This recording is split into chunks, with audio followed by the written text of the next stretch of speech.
ഇതുമായി ബന്ധപ്പെട്ട് തന്നെ ദ കേരള സ്റ്റോറി സിനിമ നിരോധിക്കണം എന്ന നിലപാട് CPIM-ന് ഇല്ലെന്ന് സംസ്ഥാന സെക്രട്ടറി MV ഗോവിന്ദൻ. ചിത്രം ദൂരദർശനിൽ പ്രദർശിപ്പിച്ചപ്പോഴാണ് എതിർപ്പുണ്ടായത്. മുസ്ലിം വിരുദ്ധവും കേരള വിരുദ്ധവുമായ ചിത്രം പ്രദർശിപ്പിക്കുന്നതിനെ കുറിച്ച് ക്രൈസ്തവ സഭയാണ് തീരുമാനിക്കേണ്ടതെന്നും CPIM സംസ്ഥാന സെക്രട്ടറി പറഞ്ഞു. ക്രൈസ്തവ സഭയാണ് അത് സംബന്ധിച്ച് തീരുമാനിക്കേണ്ടത്. ഞങ്ങൾ അത് സംബന്ധിച്ചുള്ള എടുത്ത നിലപാട് ഈ കേരള സ്റ്റോറി എന്ന് പറയുന്നതിന് 3 ഉള്ളടക്കം. ഒന്ന്, അത് മുസ്ലിം വിരുദ്ധമാണ്. 2, അത് കമ്മ്യൂണിസ്റ്റ് വിരുദ്ധമാണ്. 3, അത് കേരള വിരുദ്ധമാണ്.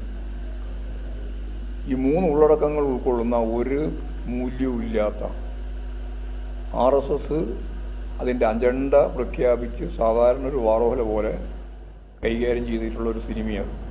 ഒരു സാമൂഹ്യമോ സാംസ്കാരികമോ ഇനി കലാപരമോ ആയ ഒരു മൂല്യവും ഉള്ള സിനിമയല്ല കേരള സ്റ്റോറി. അത് ഔദ്യോഗികമായിട്ട് ഗവൺമെൻറ്റിൻ്റെ ഭാഗമായിട്ട് പ്രഖ്യാപിച്ചപ്പോഴാണ് ഞങ്ങളതിനെ ശക്തിയായിട്ട് എതിർത്തത്.